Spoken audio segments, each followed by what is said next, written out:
오늘 아침 우리에게 주시는 하나님 말씀은 예레미야 10장 17절로 25절까지의 말씀입니다. 예레미야 10장 17절로 25절까지의 말씀을 봉독하겠습니다. 에워싸인 가운데에 앉은 자여, 내 짐꾸러미를 이 땅에서 꾸리라. 여호와께서 이와 같이 말씀하시되, 보라, 내가 이 땅에 사는 자를 이번에는 내던질 것이라. 그들을 괴롭게 하여 깨닫게 하리라 하셨느니라. 슬프다 내 상처여, 내가 중상을 당하였도다. 그러나 내가 말하노라, 이는 참으로 고난이라. 내가 참아야 하리로다. 내 장막이 무너지고 나의 모든 줄이 끊어졌으며 내 자녀가 나를 떠나가고 있지 아니하니 내 장막을 세울 자와 내 휘장을 칠 자가 다시 없도다. 목자들은 어리석어 여호와를 찾지 아니하므로 형통하지 못하며 그 모든 양떼는 흩어졌도다. 들을지어다. 북방에서부터 크게 떠드는 소리가 들리니 유다 성읍들을 황폐하게 하여 승냥이의 거처가 되게 하리로다.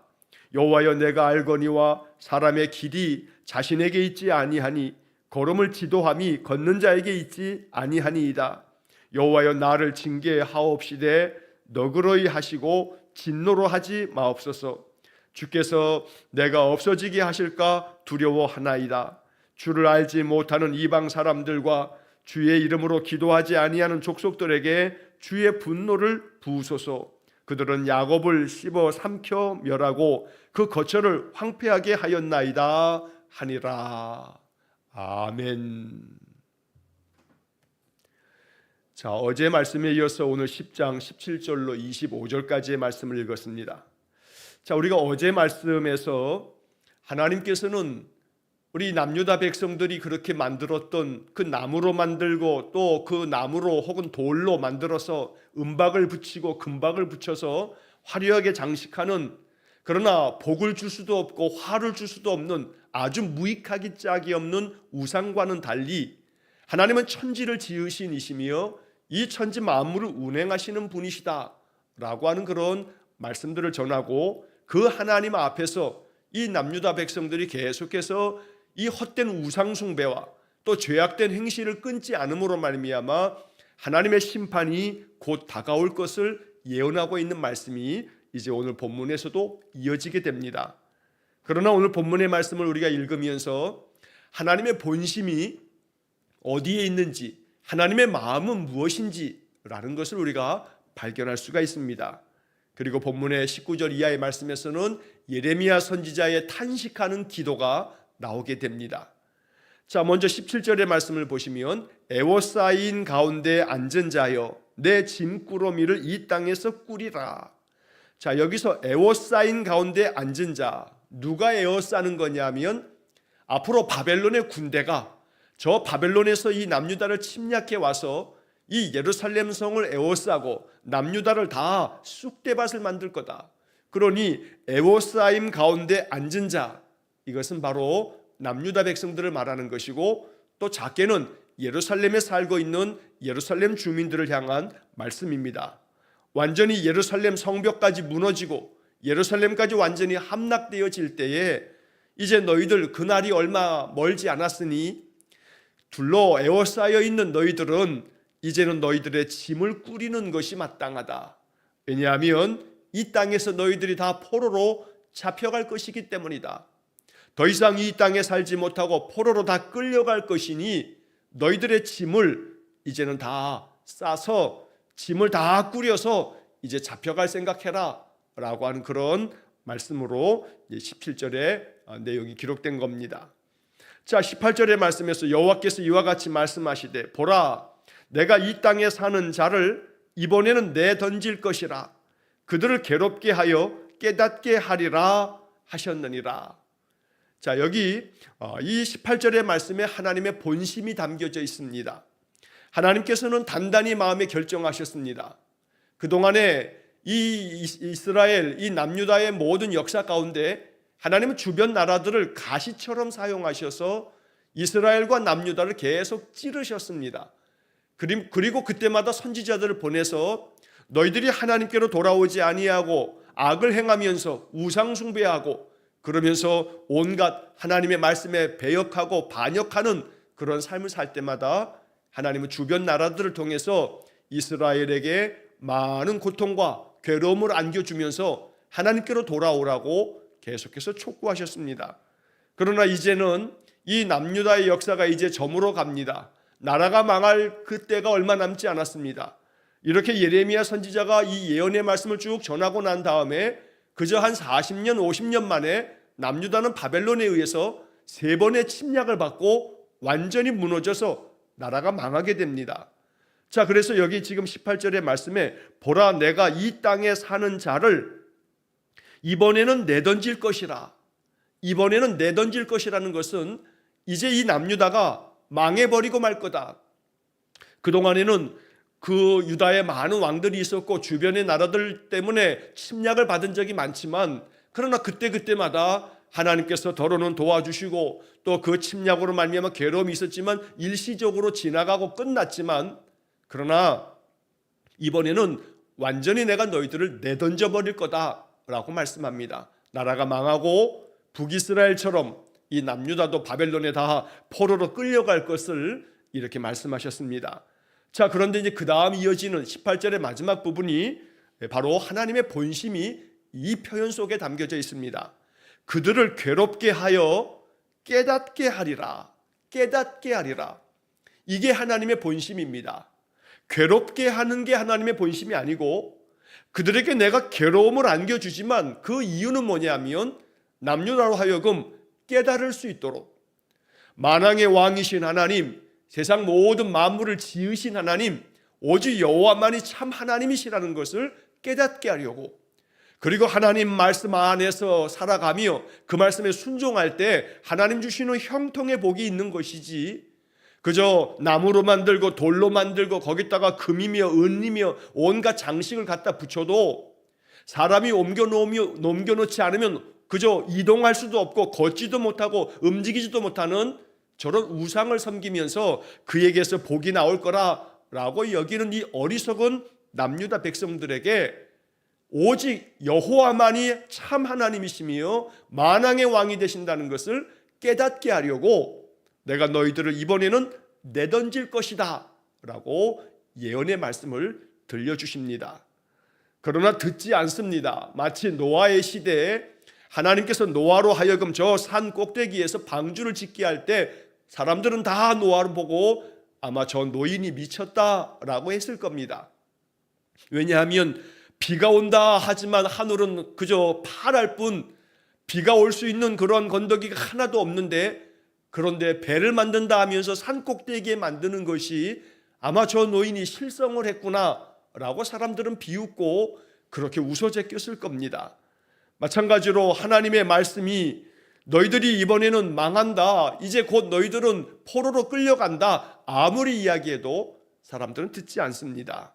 그러나 하나님의 심판의 날은 마치 예수님께서 말씀하신 것처럼 도적같이 그날이 이른다고 말씀하는 겁니다. 도적이 언제 올지 사람들은 아무도 모릅니다. 아예 도적이 왜 오지 않어 라고 하는 그런 신념 속에서 살아갑니다. 그러나 도적이 예고 없이 찾아오는 것처럼 주님의 날이, 심판의 날이 그와 같을 것이라고 말씀하는 겁니다. 한치 앞도 알지 못하는 이 어리석은 인생들이 계속해서 아니야, 그런 날은 오지 않아, 결코 그럴 수 없어 라고 생각하는 그 헛된 신념이 결국은 스스로를 망하게 만들 것이라고 하나님의 선지자들을 통해서 계속 말씀하고 계시는 겁니다. 그러나 그러한 심판의 예언 속에서도 괴롭게 할 것이지만 그러나 그들을 괴롭게 하여 이루고자 하는 목적은 그들로 하여금 깨달을 수 있도록 이런 모든 괴로움의 연단을 통해서 깨닫게 하는 것이 하나님의 본심이며 하나님의 목적이다 라고 말씀하고 있습니다. 오늘 이 말씀들이 우리의 마음에도 깊은 교훈이 되기를 간절히 축원합니다. 깨달음이 있어야 합니다. 하나님 말씀대로 사는 것이 이것이 평강의 길이고 축복된 길임을 깨달아야 합니다. 하나님의 말씀 안에서 순종하는 삶이 이 생에서뿐 아니라 영원한 영생에서도 우리의 삶이 하나님께로부터 은혜 얻는 길임을 잊지 말아야 합니다. 결코 인생이 그저 길어야 100년도 살지 못하는 이 육신의 삶으로 끝난다는 생각을 버려야 합니다. 우리에게는 우리가 원래 하나님 앞에서 보냄을 받았던 그 본향으로 우리 모두가 돌아가게 됩니다. 그러나 그 하나님 앞에 서는 날 우리는 하나님의 심판을 피할 수가 없습니다. 그 심판의 날에 하나님의 나라에 안겨 우리 하나님의 은혜를 얻는 구원의 자리에 서기 위해서 언제나 하나님께서 이 육신의 삶 속에서 깨닫게 해주시는 그 마음을 따라서 늘 말씀대로 순종하는 삶을 살아야겠습니다. 자, 이렇게 하나님께서 이번에는 내던질 것이다, 괴롭게 하겠지만 깨닫게 하기 위함이다 라고 하는 그런 말씀을 들려주실 때 예레미야는 이제 19절 이하의 말씀에서 자신의 번민, 자신의 마음에 들고 있는 모든 마음의 괴로움을 이렇게 슬픔 가운데서 탄식하며 토로하고 그리고 하나님께 기도합니다. 자, 19절 말씀 보시면 슬프다 내 상처여 내가 중상을 당하였도다. 그러나 내가 말하노라 이는 참으로 고난이라 내가 참아야 하리로다. 이게 예레미야의 이제 깨닫는 마음입니다. 자신의 슬픔을 토로합니다. 너무나 그 슬픔이 괴롭고 너무나 아프다고 이 예레미야가 말하고 있습니다. 내 상처여 내가 중상을 당하였도다. 바로 이것은 나라가 망하고 있음에도 불구하고 그 백성들이 망하는 길로, 그 망하는 길이 얼마나 고통스러운 것인지를 깨닫지 못하고 그렇게 망해가는 자기 백성, 자기 민족을 바라보면서 이것이 내 상처다, 내 마음에 큰 중상을 당한 것과 같다, 그래서 내 마음이 슬프다. 그러나 내가 말하노라 이는 참으로 고난이라, 말할 수 없는 견디기 어려운 고난이다. 하지만 하나님께서는 그들을 괴롭게 하여 깨닫게 하리라 말씀하시니 이 모든 고난이, 이 모든 괴로움들이 결국 우리로 하여금 깨달음을 주어 하나님께로 나아가게 만들 것이니 그러므로 나는 이 모든 것들을 참을 것이다 라고 말씀하는 겁니다. 내가 참아야 하리로다 라는 이 말씀이 우리의 마음에 깊은 영적 교훈이 되기를 간절히 축원합니다. 예레미야와 같은 마음이 우리에게 있어야 합니다. 슬프다 내 상처여 내가 중상을 당하였도다. 이러한 우리의 인생의 삶이 많습니다. 육신의 질병 가운데 있는 많은 성도들이 이 괴로움을 고백하고 있습니다. 내 상처가 너무 중하여 내가 중상을 당하였다 라고 하는 마음으로 괴로움 가운데서 그 육신을 가지고 인생을 살아갑니다. 그러나 우리는 이 예레미야의 말씀처럼 그러나 내가 말하노라 이는 참으로 고난이라, 정말로 괴로움이지만 그러나 내가 참아야 하리로다, 내가 참아야 하리로다. 오늘 이 말씀이 하나님의 음성이 되기를 간절히 축원합니다. 예레미야의 이 탄식의 고백이 우리의 고백이 될 수 있어야겠습니다. 인생에 괴로움이 없는 사람 없습니다. 고난이 없는 사람은 없습니다. 누구나가 다 인생에 많은 고난을 가지고 살아갑니다. 그런데 그 고난이라 하는 것이 언제나 항상 주관적입니다. 무슨 얘기냐 하면 아무리 옆에 있는 사람이 죽어가는 그러한 상태에 있다 할지라도 사실은 옆에서 죽어가는 사람보다는 내 이 손가락 끝에 박혀있는 가시가 더 아픈 법입니다. 그저 비교하자면 저 사람이 더 고통과 아픔 속에 살아가고 있음에도 불구하고 나는 비교할 수 없는 그러한 작은 것이지만 그러나 내 손톱에 끼어있는 이 작은 가시 하나가 나를 더 괴롭게 만든다는 것은 이것은 고난이라 하는 것이 주관적이기 때문에 누구와 비교될 수 없는 내 고난이 가장 괴로울 뿐이고 내 아픔이 가장 아픈 것입니다. 그렇기 때문에 우리에게는 우리가 당하고 있는 그 모든 고난과 역경들이 그것은 아무것도 아니요 나는 이로써 라고 말할 수 없는 것이 그 사람은 그 사람 나름대로의 많은 고난을 안고 살아간다는 것입니다. 자, 그렇게 보았을 때 우리 모든 인생들은 오직 고난 가운데 살아갑니다. 그러나 그 고난 가운데 살아갈 때 우리가 가져야 할 마음은 성경은 끊임없이 위로의 하나님이 환난 중에 있는 우리들을 위로하신다고 말씀하고 있습니다. 그렇기 때문에 그 모든 고난을 견디고 이기면서 그 속에서 영적 교훈을 깨닫게 되어지면서 하나님께로 더 가까이 나아가면 하나님께서 이 모든 고난을 견디고 또 참고 이겨낸 이들에게 허락하여 주시는 하나님의 놀라운 은혜가 기다리고 있음을 잊지 말아야겠습니다. 그래서 심지어 시편 119편의 말씀에서는 고난당한 것이 내게 유익이다. 왜냐하면 내가 이것을 통해서 주님의 율례를 배웠다고, 하나님의 말씀을 배웠다고 시인은 고백하고 있는 것입니다. 어떻게 고난당하는 것이 유익이겠습니까? 고난당하는 것은 괴로운 일입니다. 그러나 고난당하는 것을 통해서 내가 하나님의 뜻을 깨닫게 되고 하나님의 말씀을 더 깊이 배우게 되고 살아 역사하시는 하나님을 만나게 된다면 고난당하는 것이 오히려 나에게 큰 유익이 되었다고 고백한 것입니다. 오늘 이 말씀이 내가 참아야 하리로다. 왜냐하면 하나님께서 우리를 고난 중에 내놓으셨지만 이 고난이 연단이 되어서 하나님 알게 되고 하나님 사랑을 깨닫게 되고 하나님의 손길을 보게 될 것이기 때문에 이것을 내가 참아야 하겠다라고 예레미야는 말하고 있는 것입니다. 오늘도 슬프다 내 상처여 내가 중상을 당하였도다.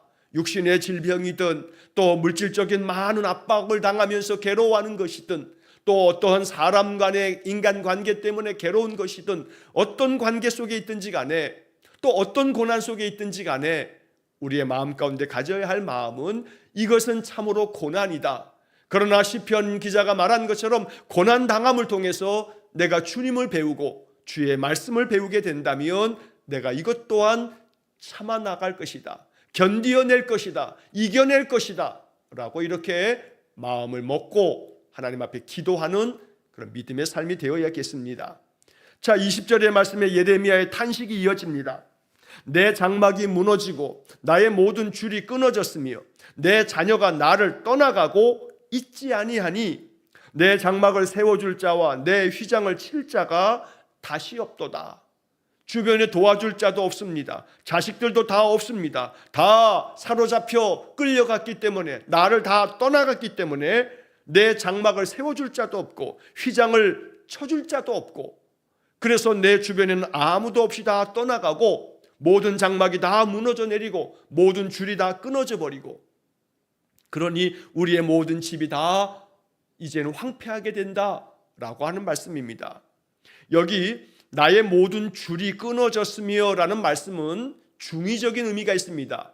이 속에는 담겨져 있는 의미가 또 있다는 겁니다. 모든 줄이 끊어졌다. 왜냐하면 이 이스라엘 사람들의 그 주거 형태라는 것이 지금 우리들처럼 이렇게 벽돌을 세우고 이렇게 단단하게 철근 속에 그 속에 철근을 놓고 이런 집이 아니고 또 많은 경우는 그저 천막을 치고 살아가는 그런 형태들도 많았습니다. 그러면 짐승의 가죽을 가지고 천막을 이렇게 칠 때 여러 줄을 잡아 당겨서 그 줄을 그 집의 지붕을 딱 단단히 고정하는 그런 형태를 만들게 되는데 그런데 이 장막이 무너지고 또 모든 줄들이 다 끊어져서 지붕이 날아가고 이러한 모습을 표현한 것이지만 또 한편에서는 모든 줄이 끊어졌다. 여기 줄이라고 하는 것이 어떤 비유적인 그런 의미로서도 우리가 해석할 수 있다는 겁니다.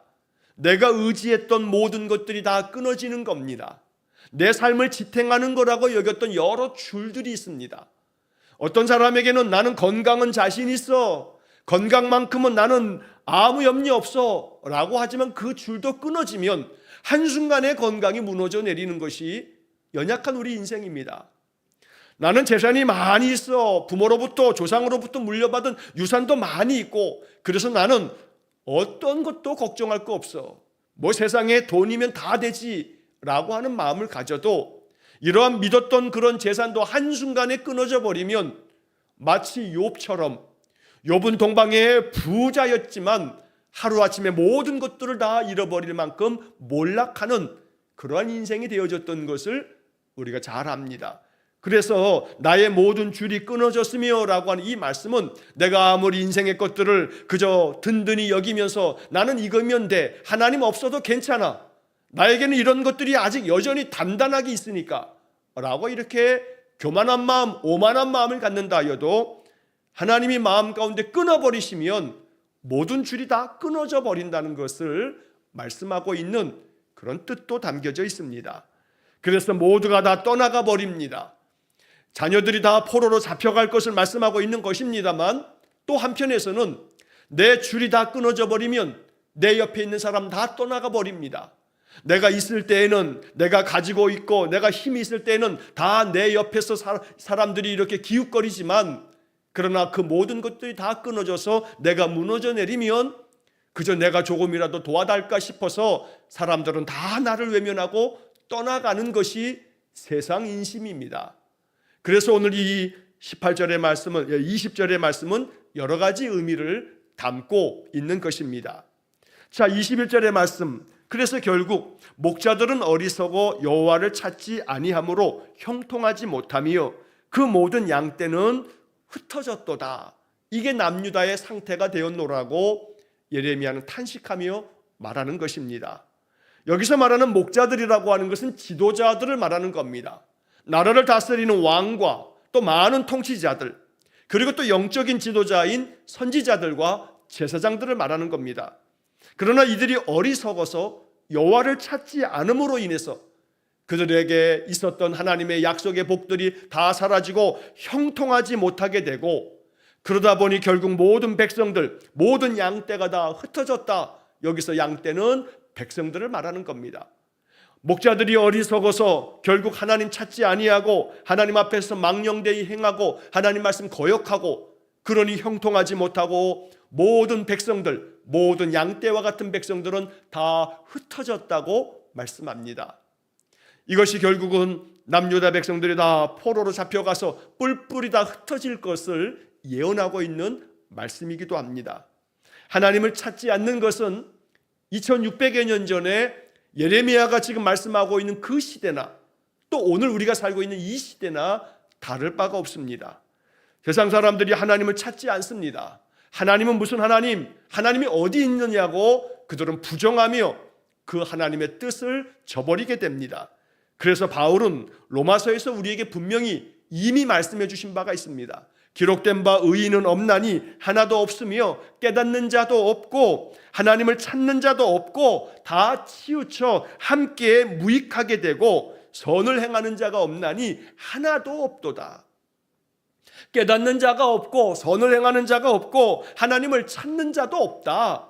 하나도 없다 라고 로마서 3장 10절로 12절에서 바울은 이미 우리 인생들의 이 죄성을 깊이 깨닫고 이렇게 말씀해 주었던 것입니다.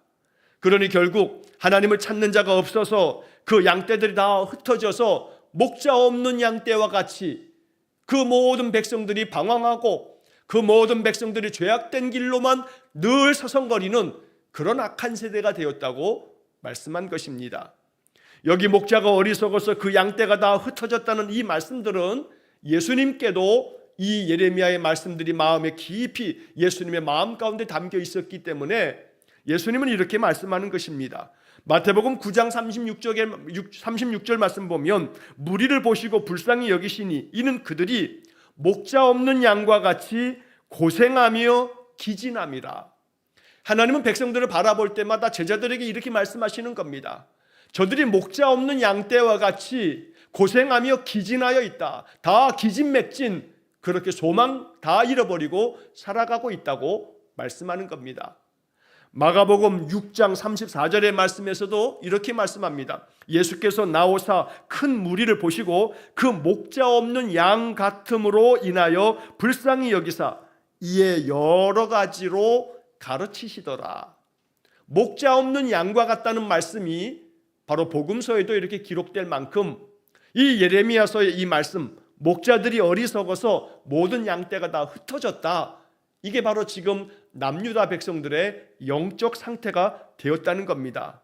그러면서 예레미야는 이렇게 다시금 예언합니다. 22절의 말씀에 들을지어다 북방에서부터 크게 떠드는 소리가 들리니 유다 성읍들을 황폐하게 하여 승냥이의 거처가 되게 하리로다. 여기서 북방에서부터 크게 떠드는 소리는 저 북쪽에서부터 쳐들어올 바벨론 군대의 함성 소리를 말하는 겁니다. 그래서 결국 유다 백성들 모두가 다 포로로 잡혀가고 유다 성읍은 황폐해지고 승냥이 여우와 온갖 짐승들의 거처가 돼버리게 될 것이다 라고 말씀합니다. 그리고 이제 23절 이하의 말씀에서 예레미야는 하나님 앞에 이렇게 기도합니다. 23절의 말씀, 여호와여 내가 알거니와 사람의 길이 자신에게 있지 아니하니 걸음을 지도함이 걷는 자에게 있지 아니하나이다. 이 예레미야의 이 고백은 참으로 지혜가 가득한 고백입니다.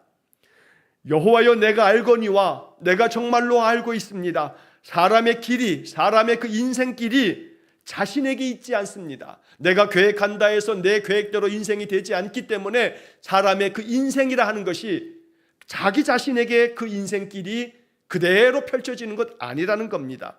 오직 그 걸음을 지도함이, 자기의 인생길을 지도하여 나아가는 것이 걷는 그 당사자에게 있는 게 아니고 인생의 주인 되신 하나님 앞에 우리의 인생의 걸음이 달려있다고 말씀하는 겁니다. 이러한 말씀은 잠언의 말씀에서도 우리가 여러 번 발견하게 됩니다. 잠언 16장 9절 말씀, 사람이 마음으로 자기의 길을 계획할지라도 그의 걸음을 인도하시는 이는 여호와시니라. 우리의 인생의 모든 계획을 우리가 아무리 하여도 그 걸음을 인도하시는 분은 하나님이시다 라고 말씀했습니다. 잠언 20장 24절 말씀에서도 사람의 걸음은 여호와로 말미암나니 사람이 어찌 자기의 길을 알 수 있으랴. 사람은 결코 자기의 인생길을 한 치 앞도 알지 못합니다. 왜냐하면 사람의 걸음은 여호와로 말미암는다 라고 잠언 20장 24절에서 말씀한 것입니다. 그래서 예레미야는 자신의 모든 인생은 결국 하나님의 손에 달려 있음을 알고 하나님 앞에 이렇게 기도합니다. 24절, 여호와여 나를 징계하옵시되 너그러이 하시고 진노로 하지 마옵소서. 주께서 내가 없어지게 하실까 두려워하나이다. 하나님이 나를 완전히 없애버리실까 두려워서 내가 기도합니다. 하나님, 징계하시긴 징계하시되 너그럽게 해주십시오. 하나님의 그 진노 가운데서 나를 완전히 없애지 마시고 너그럽게 진노해 주십시오. 여러분, 너그러운 진노라는 것, 너그러운 징계라는 것은, 이것은 하나님의 그 본심은 우리를 괴롭게 하여 깨닫게 하는 것이니 하나님, 이것이 연단인 줄 깨닫고 이것을 참아내며 견디어낼 수 있도록 하나님의 그 자비로우신 은혜를 베풀어 달라고, 너그럽게 우리를 다스려 달라고 말씀한 것입니다. 그래서 세번역 성경은 너그럽게 다스려 주십시오 라고 이렇게 번역을 하고 있습니다. 하나님, 넓은 마음으로 또 그 깊은 마음으로 우리를 다스려 달라고 예레미야는 기도합니다. 그리고 마지막 25절의 말씀에서는 우리는 너그럽게 다스려 주시되 그러나 주님을 알지 못하는 이방 사람들, 또 주님의 이름으로 기도하지 않는 저 족속들에 대해서는 주님의 분노를 부어주셔서 야곱을 집어삼키는 저 악한 자들, 그들의 거처를 황폐하게 만들어 주십시오. 그래서 우리에게는 너그럽게 우리를 주님께서 자비로 다스려 주시고, 오직 저 하나님을 알지 못하고 주의 이름으로 기도하지도 않는 저 이방의 족속들은 하나님의 분노 가운데 저들을 다스려 주십시오 라고 예레미야가 간곡한 마음으로 하나님께 기도한 것입니다. 오늘 이러한 말씀들이 우리의 마음 가운데 예레미야를 통한 기도가 우리의 기도가 되기를 간절히 원합니다. 괴롭게 하지만 이것은 깨닫게 하기 위한 하나님의 손길인 것을 우리가 알아야겠습니다. 그리고 오직 우리의 상처와 아픔들이 아무리 커도 이것이 참으로 고난이라, 하지만 내가 이 모든 것들을 참아내며 견디어내겠다라고 하는 예레미야의 이 고백과 이 기도를 우리 마음에 품고 우리 인생의 모든 삶, 참으로 목자 없는 양떼같이 방황하는 게 아니라 우리의 참된 목자이신 주님을 바라보며 주님이 가르쳐 주시는 이 지혜의 말씀들과 교훈의 말씀들을 가지고 인생을 살아가는, 인생의 욕심에 빠져서 이 헛된 것들에 마음 쓰면서 번민하는 것이 아니라 오직 선한 목자 되신 주님의 말씀 따라 인생의 걸음을 지도하는 하나님의 그 인도하심 따라 인생을 살아가는 복된 삶이 되시기를 주의 이름으로 간절히 축원합니다. 기도하겠습니다. 자비로우신 아버지 하나님, 우리를 불쌍히 여겨 주옵소서. 죄와 허물로 죽으리 인생이지만 독생자 예수님 보내실 만큼 우리를 향한 하나님의 사랑이 크시니 주의 보혈로 다 씻어내 주셔서 우리로 하여금 늘 정결한 마음으로 하나님의 뜻을 따라 하나님 주시는 이 선과 의와 공의를 따르는 믿음의 사람들 되게 해 주옵소서. 간절히 원하오니 괴롭게 하시나 깨닫게 하시기 위한 하나님의 섭리를 깊이 발견하고 그래서 늘 우리의 선한 목자 되신 주님만을 따르는 믿음의 삶이 되게 해주시고 인생의 고난과 시련과 역경이 많아도 이 모든 것 믿음 안에서 기도하면서 견디게 하시고 참게 하시고 이기게 해 주옵소서. 그래서 모든 인생의 걸음이 걷는 자에게 있지 아니하고 그 걸음을 인도하시는 분은 여호와심을 늘 마음에 잊지 말고 언제나 하나님의 뜻을 따라 하나님의 인도하심을 받으며 살아가는 우리 성도들 되게 해 주옵소서. 오늘도 한날의 삶 주의 인도하심 따라 인생을 살게 싸우니 언제나 우리의 마음 가운데 주님의 마음을 항상 생각나도록 도와주옵소서. 한날의 삶을 주님께 의탁하오며 예수님 이름으로 기도하옵나이다. 아멘. 우리 구주 예수 그리스도의 은혜와 하나님 아버지의 극진하신 사랑과 성령의 교통하심이 내 인생의 걸음을 지도하시고 인도하시는 참된 목자 되신 여호와만을 바라보며 하나님의 뜻을 받들어 믿음 안에서 온전하게 주의 뜻을 이루며 살기를 간절히 소원하며 기도하는 머리 숙인 귀한 성도들 위에와 저들 가정과 온 가족들 위해 영원토록 함께 하시길 축원하옵나이다. 아멘.